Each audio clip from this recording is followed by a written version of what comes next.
for his opening remarks and presentation. Mr. Richardson, you have the floor. I'm going to try to share some insights on how I believe St. Martin can actually build digital trust through a national AI strategy and the development of an open parliament.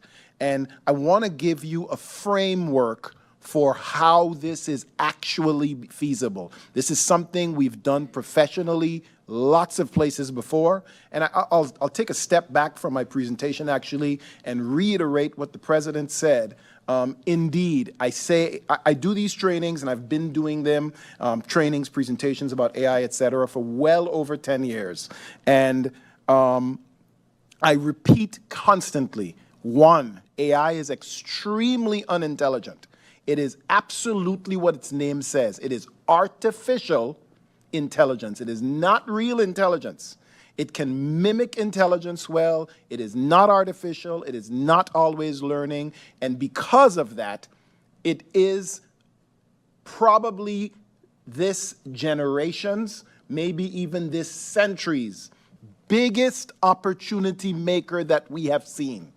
The talk in the circles that I am in now, and I'm just talking about people I go to church with and people I work with, etc. The talk that everyone is monitoring globally is because of AI, we are now guesstimating and trying to predict who will be the first single person business that generates $1 billion run rate of revenue. Billion with a B. Single person business. One man running the whole entire business, but generating $1 billion. As recently as 3 to 4 years ago, that would have been unheard of. To even talk about that scale of growth and revenue, you need multiple managers, multiple VPs, multiple people, thousands of staff, etc. We are now in an era where experts are predicting that will happen probably within the next year or so, not much further than that. What that means for an island like St. Martin is we have a unique, and I said we on purpose, we have a unique opportunity to leapfrog every other area that we're in and propel ourselves to the forefront of things that St. Martin might not have dreamed possible. Whether you're a teacher, a parliamentarian, regular person on the market, AI is the opportunity maker and the field leveler. No longer do you need to be from a big city, do you need to have a big network. Many people with tiny networks are finding vast success. So with that in mind, let's delve a little bit deeper.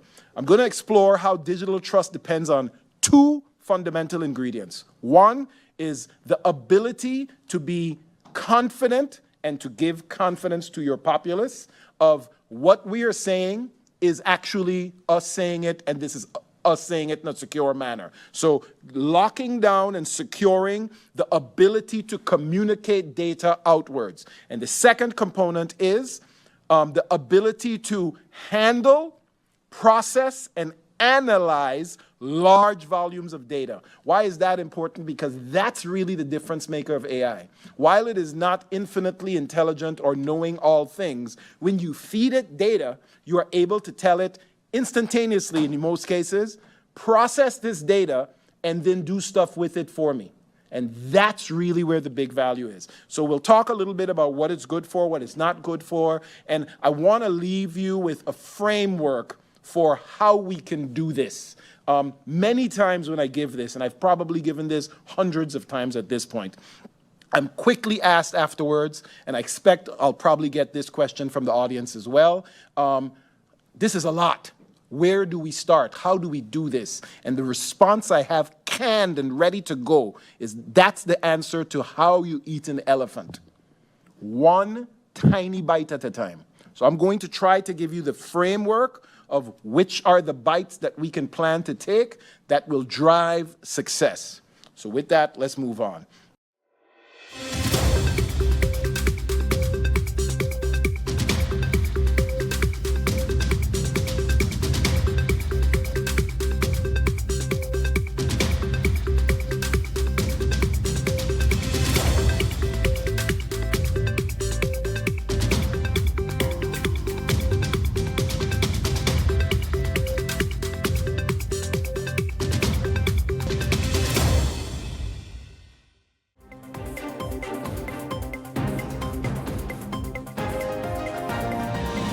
And then we also have another meeting request for a closed door CC on GEBE, and several, not only questions, but information regarding GB has been asked for. However, you might recall there is a public meeting that had started on GEBE. Why, if I can get it to take place, would I first go to the CC, which is a more recent one than the one that is pending, is because if we can get the documentation that the requesters, it needed 3, I have the 3 signatures on it, and if we can get a documentation that is being requested in there, like the annual reports of GB, different financial overviews, etc., etc. If we can get those, even in a closed door setting, at least we would have the information for the public meeting, for members then to use that information and ask if necessary for the questions. Allow me to insert here that you might recall it. Just let me make sure there's no one else seeking admission. No, we're good. You might recall that during the closing of Parliament, I suggested, that Parliament really make a deep dive into the matter of GEBE, because there too you see where things are kind of just going around. Government saying one thing about the fuel clause and the relief, GB saying another thing, and then you have the whole matter of the appointment of new board members, etc., etc. But that does not take away that the Parliament on its own, with the necessary information, can really, whether behind closed doors or otherwise, look in depth at the information that we have before us, the concrete information, the documented information. So that's what we're looking at for next week, as well as the committees meeting to elect their chairs and vice chairs. That is also scheduled, if it's possible, and again, when I say it's possible, if the ministers can, for those meetings that have asked for the ministers to be present, then we probably will have the matter of the basic bank account to continue. That meeting too has started, and it needs to continue. So that is what we're looking at.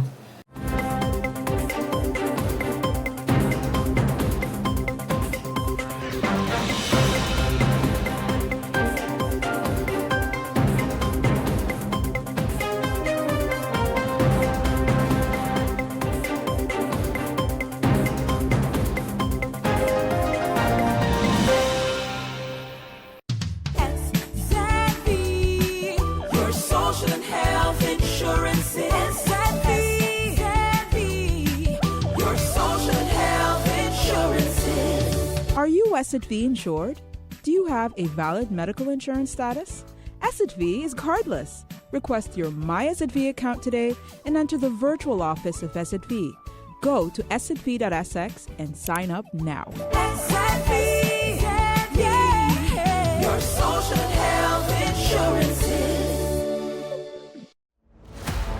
24/7 TV programming on www.stmartinmediacenter.com, SXM Daily News, PBS NewsHour, Now You Know, comm programs, documentary, entertainment, sports events, Saturday children's hours, religion programs, and movies.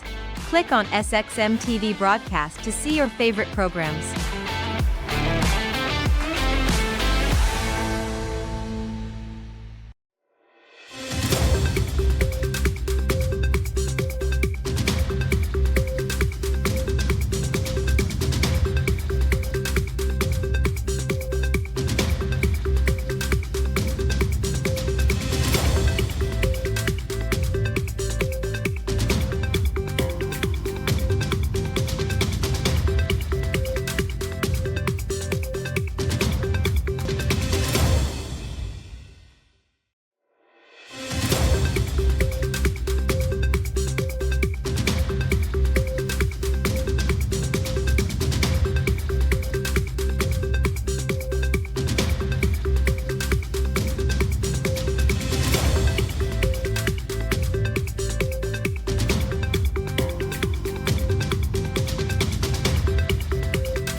First, two clarification questions. Yes.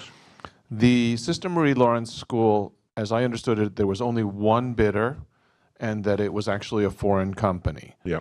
So is the intention then, based on your conversation and what you've explained, to retract that awarding or that bid as well, and then redo it with a local focus?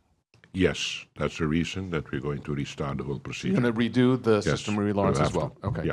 And then regarding a clarification for the hospital, are there any significant design changes? Has the floor plan, has the square meters of the project been reduced in any significant way? To my information, no significant big changes has been made.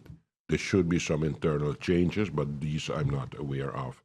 But to all of a sudden, halfway the project, to change significantly the whole design of the hospital, I do not think that the system works that way. I would tend to agree. Okay. So my question actually goes back to last week's Council of Ministers press briefing, where the Minister of TIAT, in a very emotional statement, clarified that the budget, I guess for 2025, has been amended to 530 million, and that it is in no way sufficient, and that she believes that another 200 to 250 million guilders more is required. So number one, and I've asked the Minister of Finance previously, what does that number really look like for government to perform effectively? So number one, are you in agreement with what is the required budget? And there was also very little focus in terms of government reducing expenses. Rather, the focus seemed to be how do we increase revenues rather than how do we bring down expenses? Okay. First of all, do I agree that we deserve more in our national budget? The answer is yes, first of all. Secondly, we have to realize that country St. Martin, in its dimensions of the amount of people we have forming our populace, will never be able to present a balanced budget under given circumstances like it is now, and will never be able to generate amounts of money more than what we have now. We will be able to increase, but not in a dimension that it will actually satisfy all our necessities in our country. You have to realize that a huge amount of our national budget goes to paying back loans to the Netherlands. We have a loan opening standard loan of more than 1.3 billion. And I'm saying that to everybody, that we will have to start talking about all the loans that we have towards the Netherlands, because my grandchildren that I still do not have but hope to get one day will still be paying these debts that we are now paying to the Netherlands without changing much the 1.3 billion, because actually we are paying more the interest than we are paying the principal.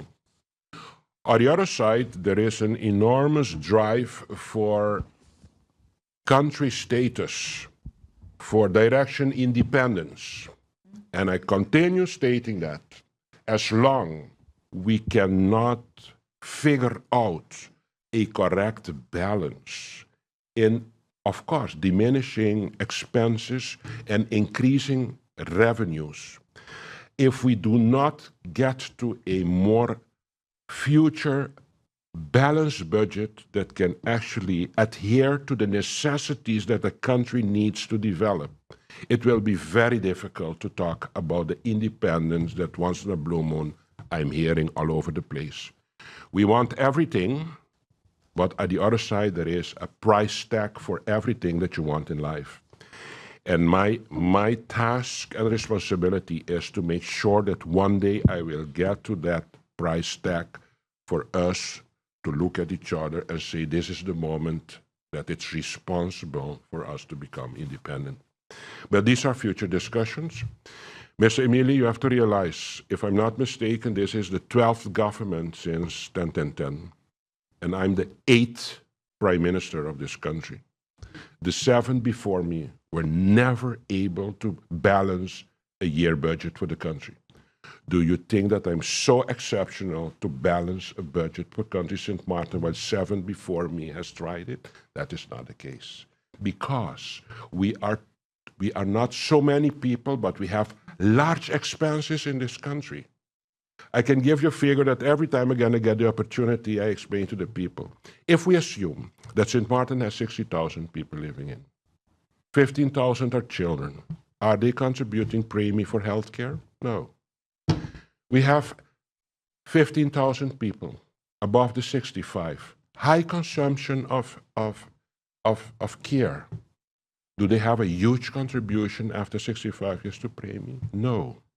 We have other 15,000 that I will call the non-documented. We are already by 45,000. 15,000 children, 15,000 above 65, 15,000 undocumented. And then ultimately we have 15,000 paying premium. And we are talking about a national health insurance that 15,000 people are going to pay for 60,000 people to keep a sustainable financial health care going is not possible. So we will have to think about system to amplify our carrying base of contributors to premium. If we don't do that, you can never create a sustainable financial healthcare system for a country. It's not that we don't want. That financial economic formula does not exist. And we could continue hammering, we have to make it sustainable. But you cannot expect 15,000 people to pay for 60,000 and think that you have a sustainable financial healthcare system. We have to realize and acknowledge our restrictions that we have of being a country only out of 60,000 people, what that means. Don't forget, we have all types of organizations in this community that consumes money. We have to pay for all of them to call ourselves a country. We have the Raad van Advies, we have the Sociaal-Economische Raad, the SER, we have the General Audit Chamber, we have the Ombudsman. All of these entities are great to have, and we need them because they have to be there to call yourself a country. But we are only 60,000 people that need all those entities to adhere to the definition of a country. But on the other side, with 60,000 people having the obligation for healthcare, education, justice, police force, do you really think that we can continue carrying and fighting that St. Martin has to think about diminishing expenses to make sure that we can pay for all? This is the moment you have to just tell yourself, I think the financial formula does not exist for what we are searching for.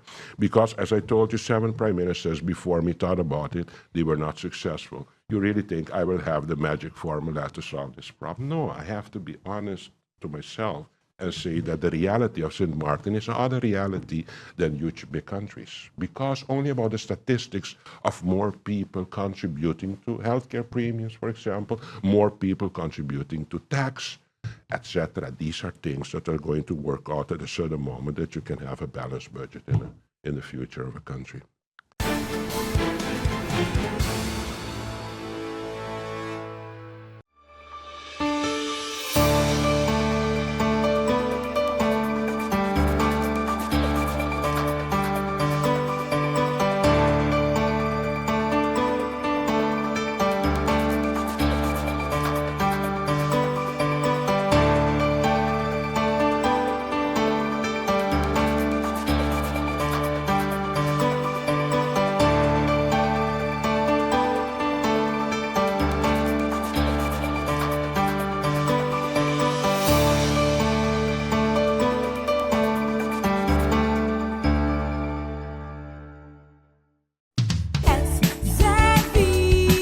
Your social and health insurance is your social and health insurance. Are you SXV insured? Do you have a valid medical insurance status? SXV is cardless. Request your My SXV account today and enter the virtual office of SXV. Go to sxv.sx and sign up now. Your social and health insurance. 24/7 TV programming on www.stmartinmediacenter.com, SXM Daily News, PBS NewsHour, Now You Know, com programs, documentary, entertainment, sports events, Saturday children's hours, religion programs, and movies. Click on SXM TV broadcast to see your favorite programs.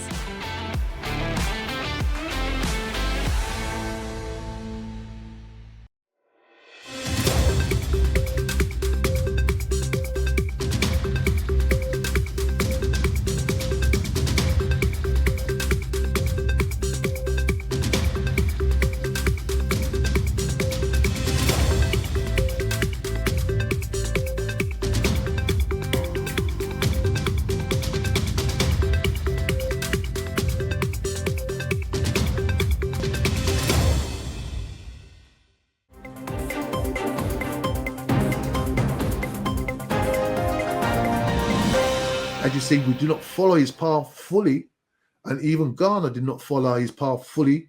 You know, they're more coming around to it now, but you can see where we are because we do not follow a great leader like Kwame Nkrumah. So these are some of the reasons why his revolution did not work out, because we do not free ourselves fully from the from the grip of the West. And as you know, the West, they do not play at the moment. Really, they've got their knee on the neck of Africa. So this is what we need to free ourselves from even today.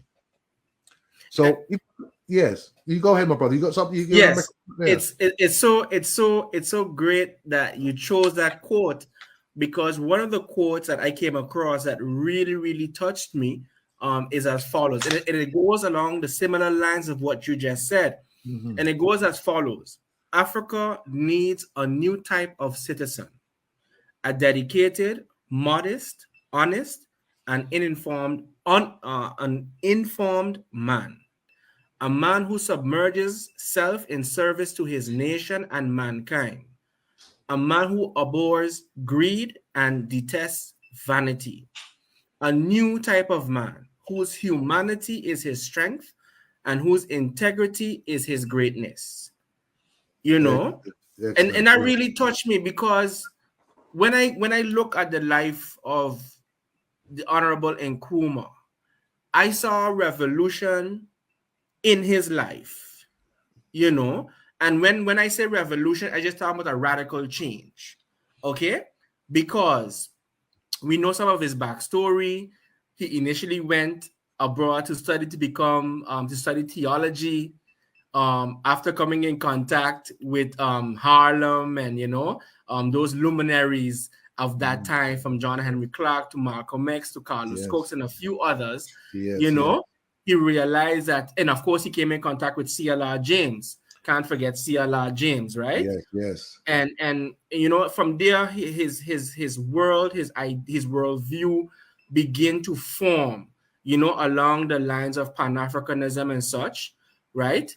And we see him now, when he is, becoming more familiar, more confident, he is starting to organize. He jumps into action. He doesn't stay on his sofa, right? He doesn't stay by the barber shops, no disrespect, and just keep it on that level. He goes about trying to organize or being part of organizations to raise awareness, to champion decolonization for Ghana, of course, and eventually Africa. And even when he returns, right, of course, we know I'm not too, I haven't mastered that aspect as yet, but from what I've seen is that he was always part of an organization. Okay, an organization that was constantly agitating, trying to mobilize people, trying to demand more, you see. And what I appreciate, right, is that it was about matching theory with his pragmatism. Okay, and from what I've seen, he was trying to organize different sectors in the economy, from women to youth to the trade unions and so forth and so on. Okay. Yes. And while he had let's call it a plan for the political unification of Africa, he wasn't naive in the sense of ignoring the armed struggle aspect. Okay. And what I appreciate is that he teaches us that there are different phases of revolution. Okay. All right. And sometimes many of us, myself included, would look at the military aspect and think that is revolution. And that's a component of it. You Yes. see, the revolution, I think, when I look at Dr. Kwame Nkrumah, when I look at Thomas Sankara, when I look at Maurice Bishop from Grenada, Yes. right?